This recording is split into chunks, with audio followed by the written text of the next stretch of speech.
This is Baby Boomer Tales. You can find us on the web at babyboomertales.com.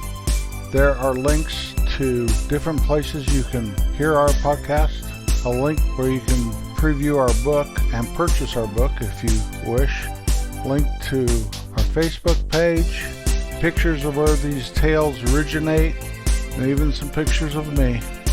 Thank you for joining us this last week of 2019.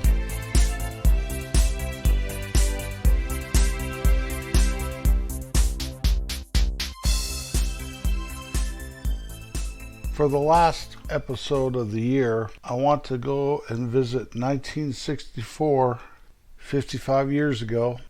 We always do a segment once a month about the top 10 pop songs, top singles, 55 years ago this week, that is in 1964. I thought we would expand that a little and do the top TV shows and the top movies also. And so let's start with the TV shows. Television was a lot different than it is today. We didn't have cable, and so we depended on ABC, CBS, and NBC. When I was a kid, I remember we had a public PBS channel and a local channel. So we had 5 channels on our TV. We had a remote control. We called him Donnie, my youngest brother. But if he got belligerent on what he wanted to watch, I would become the remote. Unless Dad was home, of course. We had one television. And somewhere after 1960, we got a color TV. It must have been around 1963 or 64. It's when Branded started. I remember I thought the colors of that, the opening scene where Chuck Connors was being drummed out of the army and in his cavalry navy blue and with a yellow scarf around his neck, and they walk up and they pulled off his captain bars or whatever he had on him, and he was branded to wander the earth, disgraced because he was drummed out of the army and discharged not honorably. And I can't remember what that happened to him. What I do remember, it was in living color with the NBC Peacock coming out and in living color. And it was on a Sunday night, the same night as Bonanza. So some of these shows were in color and some of them weren't. So the top rated TV shows of the 1964-65 season, that is the TV season starts in September and ended in May back then. Number 10 was Combat on ABC. Vic Morrow and Rick Jason is a World War II drama. It is a 1-hour show, and it was the number 10 show of that television season. Number 9, and I do not remember this one at all, I apologize. Peyton Place 2. Now, I am familiar with Peyton Place because of the Harper Valley PTA song, if nothing else. But what I could gather when I studied about this show was there wasn't a cast that was regular. They had guest stars weekly. Some of the guest stars were Mia Farrow, Ryan O'Neal, Mariette Hartley. It was a half-hour show, and it was so popular for a while they had it 3 times a week, 3 half-hour shows during the week. Number 8 was The Lucy Show. It was like a continuation when it first started of the old I Love Lucy with Lucy and Ricky, Fred and Ethel. Well, this one had Lucille Ball and Vivian Vance.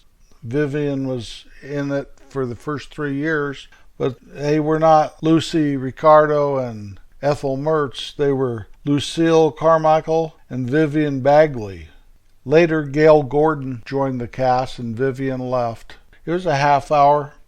Number 7, The Dick Van Dyke Show on CBS. Remember Dick Van Dyke, Mary Tyler Moore? Half-hour comedy. Number 6 was The Red Skelton Hour on CBS. Remember old Clem Cadiddlehopper, Freddie the Freeloader? It was a 1-hour show every week. Number 5 was The Fugitive on ABC. David Jansen was Dr. Richard Kimball. So I'm sorry to disappoint some of you that are a little bit younger, but Harrison Ford was not the original Dr. Richard Kimball. So Indiana Jones was not even on the radar back then. Number 4, The Andy Griffith Show on CBS. Andy and Barney and Opie and Aunt Bee, Floyd the Barber, etc., etc., etc. What a great cast of characters. That show is still playing on the television today. What a great show. It's a half-hour show on CBS. Number 3, a spin-off of The Andy Griffith Show, Gomer Pyle, USMC, United States Marine Corps. Old Gomer and Sergeant Carter. Jim Nabors was Gomer. Number 2, on ABC, Bewitched. Elizabeth Montgomery played Samantha. Dick York was Darren back in the 64-65 season. Later, he was replaced with Dick Sargent. And the number 1 show, a show that started in September of 1959 and lasted through January of 1973. We have Ben and Adam, who was his last season there was 1964-65. Hoss and Little Joe. Bonanza on NBC, number 1 show. What a great lineup. Others that didn't make the top 10 that year, just to give you a partial list: Walt Disney's Wonderful World of Color, The Beverly Hillbillies, My 3 Sons, The Ed Sullivan Show, The Munsters, The Addams Family, Gilligan's Island, McHale's Navy, and of course, The Lawrence Welk Show, my dad's favorite.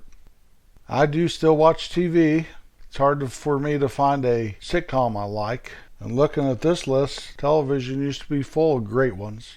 That's just my opinion, of course. Now, for the top 10, 55 years ago, that is the top 10 pop songs in 1964. Number 10, Time Is on My Side, The Rolling Stones. Number 9, The Jerk by the Larks. Number 8, The Beach Boys in Dance, Dance, Dance. Number 7, Ringo by Lauren Green. Number 6, Out of My Mind, Little Anthony and the Imperials. Number 5, She's Not There, The Zombies. Number 4, by the Beatles, She's a Woman. Number 3, Mr. Lonely, Bobby Vinton. Number 2, Come See About Me, The Supremes. And the number 1 song for the first week, the Beatles in I Feel Fine. Beatles were quite the group. 2 songs in the top 10, 55 years ago this week. To wrap up 2019 for us, I want to do the top movies of 1964. That's the top grossing movies 55 years ago in 1964. Number 10, The Pink Panther. Number 9, The Unsinkable Molly Brown. Number 8, What a Way to Go. Number 7, A Shot in the Dark. Number 6, Father Goose. Number 5, From Russia with Love. Number 4, The Carpetbaggers. Number 3, Goldfinger. Number 2, My Fair Lady. And the number 1 movie of 1964 by Walt Disney, starring Julie Andrews, Mary Poppins. I guess I could sing a little Chim Chim Cherie or Supercalifragilisticexpialidocious or Tuppence. You know, I say I don't like musicals, but I liked that one. That was a good movie. If you ever get a chance and you haven't done it yet, watch Saving Mr. Banks. It's a story of how Disney got that movie, Mary Poppins, all together. It's a wonderful movie. 2019 will soon be gone. It'll be in our rearview mirror. As I reflect upon this year, I guess one of the biggest things that happened with me is I started a podcast. Didn't know what I was doing, but I made my web page and I started a Facebook page and I learned how to put a podcast together and how to publish it, and I threw it out there. This is my 48th episode, and I just want to thank you all for listening to this podcast. It means more than you'll ever know. If you do enjoy it, I do ask that you share it. Putting that podcast all together, learning how to do all that stuff and producing it, getting it out there for y'all to hear, proved to me that a person can do anything, absolutely anything, if they put their mind and their will towards that. A lot of people think that an old fart can't figure out technology that's passed them by, but I'm telling you, you can do all things. You can. All you have to do is not let them overtake you. Just do it one step at a time. Know who you are, know where you came from, and know where you're going. 2019 was a good year for me, although I had a whole lot of challenges, a whole lot of forgiving I had to do, a whole lot of loving on my wife, a whole bunch of decisions I had to make, including deciding to stay here in our home. Living in the country is a whole lot of work, and there's challenges to that, like cutting down trees and getting on ladders and things, and there again I had to just decide I could do all things, and so I do them, and I enjoy them, and I feel it keeps me young. I don't want to go rocking in the rocking chair very long, just long enough to get a little rest.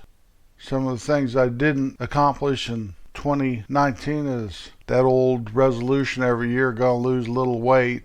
Well, I lost a little and I gained a little. I seem to lose it in the summer when I'm out there sweating my butt off, and I gain it once frost gets on the pumpkin and I cozy up inside and start eating all that good cooking my wife does. That's okay. I'm not fat, but I'm not skinny like I used to be.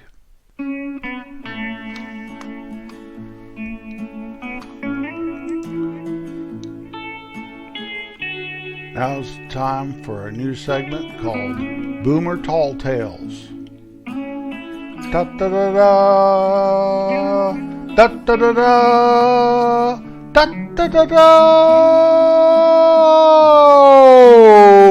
It's time for Shorty Tall Earl. Let me tell you a story about a guy named Shorty Tall Earl. He's in the Kansas Territory, and there is a mission called the Shawnee Indian Mission, and he is eating some free food there and catching a little bit of rest before his big long journey. He is going to walk to the west and find the place where the sun went when it went below the horizon. So Shorty thanked the kind folks there at the Indian Mission and said he'd never forget them. Said goodbye to some of the girls. Tall Edna was one of them. He said he'd be back. He liked Tall Edna. So Shorty Tall Earl started walking to the west, and he walked a whole day, and he slept in the tall grass, and he woke with the sun and marveled at its beauty. And he started walking to the west some more, and he walked, and he walked. For days and days he walked, and he slept in the tall grass, and he saw the buffalo, and he heard the coyotes, and all was good with the world. But he knew he must go to the west to see where the sun went when it went below the horizon. One day as he was walking to the west, he saw an animal. What was that strange animal? He had seen some of them before around the mission, and they pulled wagons, and man rode atop of them. So Shorty Tall Earl spent the rest of the day making friends with this majestic creature, the tall, wonderful creature that ran and ran. And after a couple days, Shorty Tall Earl could walk to him, and the creature would just stand there, and then Shorty Tall Earl was able to pet his nose and speak softly to him and call him his brother and asked if he wanted to be his partner.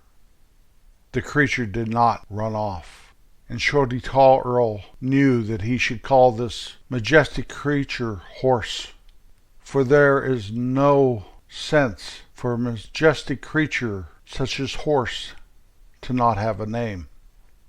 Well, it took him 3 more days of petting him and trying to get on top of him and getting thrown off of him and getting Horse's confidence back where he could approach him again. But eventually, Shorty Tall Earl sat atop Horse, and they became one. And they were best friends, and they were brothers. And Shorty Tall Earl proclaimed, "Horse and I shall go to the west to see where the sun goes when it goes below the horizon." So off they went. Horse could really run fast, much faster than Shorty Tall Earl could ever imagine or could ever accomplish by himself. And he hung on, and Horse went to the west, and Shorty Tall Earl stayed atop Horse, and they continued going to the west, to the west, to the west, until they could see majestic mountains. And Shorty Tall Earl said to Horse, "What are those beautiful things reaching the sky?" And Horse kept running, and Horse kept leading, and Horse kept going to the west. Soon they were at the foot of the mountains, and they continued on, and Horse went up the mountains, and Shorty Tall Earl would walk beside Horse sometimes and ride atop Horse sometimes. And they were brothers, and they were friends. And yet they still could not find where the sun went when it went below the horizon.